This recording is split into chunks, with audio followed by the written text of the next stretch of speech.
එතකොට අපි කතා කරන්න යන්නේ ශුක්‍රාණු සෛලයේ ව්‍යුහය සම්බන්ධයෙන්. එතකොට අපි බලමු මේ ශුක්‍රාණු සෛලයේ ප්‍රධාන කොටස් තුනක් තියෙනවා. පළවෙනි එක තමයි මෙයාගේ හිස. ඊළඟට මැද තියෙන කොටස අපි ඒකට කියනවා මධ්‍ය කොටස කියලා.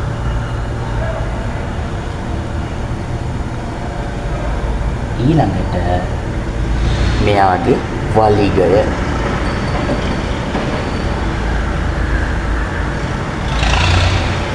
හරි.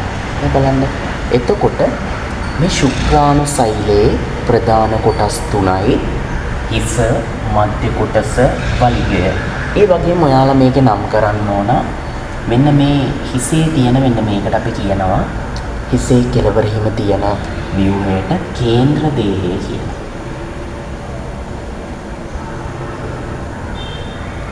කේන්ද්‍ර දේහය. එතකොට මෙන්න මේ තියෙන්නේ න්‍යෂ්ටි.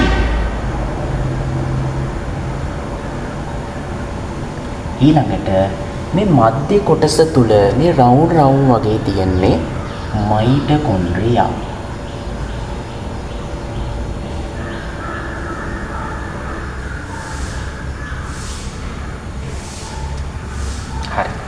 එතකොට මෙන්න මේ ශුක්‍රාණුවේ වලිගය ප්ලාස්මා පටලයකින් ආවරණය වෙලා තියෙනවා. ඒතර අපි මේකට ප්ලාස්මා පටලය කියලා කියනවා.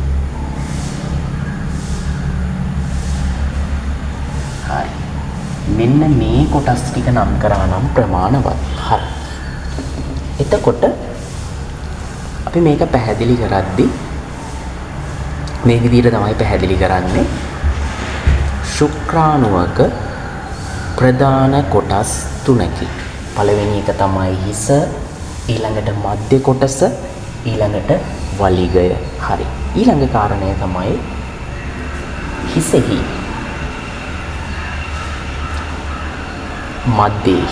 මැද්දේ ඒක ගුණ න්‍යෂ්ටියක් තියෙනවා. එතකොට ඒක ගුණ න්‍යෂ්ටියක් තියෙනවා. එතකොට මේ න්‍යෂ්ටිය ඇතුලේ පීතෘ ප්‍රවේණික ද්‍රව්‍ය ගබඩා කරගෙන ඉන්නවා. හිසෙහි මැද්දේ ඒක ගුණ න්‍යෂ්ටියක් තියෙනවා. මේකේ පීතෘ ප්‍රවේණික ද්‍රව්‍ය ගබඩා කරගෙන ඉන්නවා. හරි.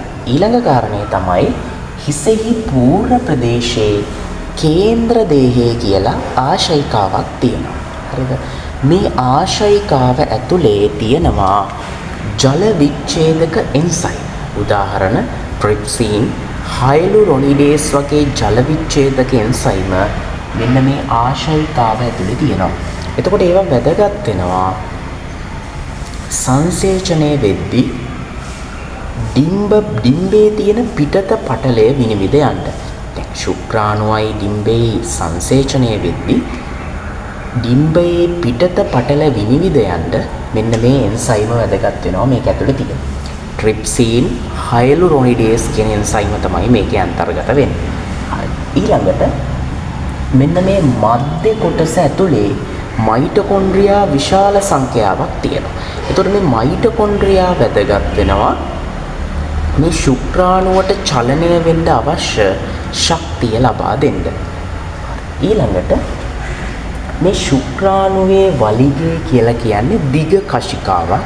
ඒතර මේ ශුක්‍රාණුවේ වලිගය වැදගත් වෙනවා මේ ශුක්‍රාණුවට ස්ත්‍රී ප්‍රජනක පද්ධතිය දිගේ චලනය වෙන්න. ඒ වගේම මෙන්න මේ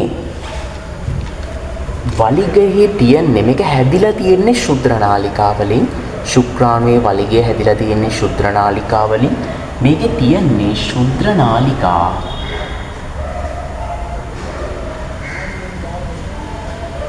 නවය ධන දෙක ව්‍යුහය. ශුද්‍ර නාලිකා නවය ධන දෙක ව්‍යුහය තමයි මේ වලිගයේ තියෙන්නේ.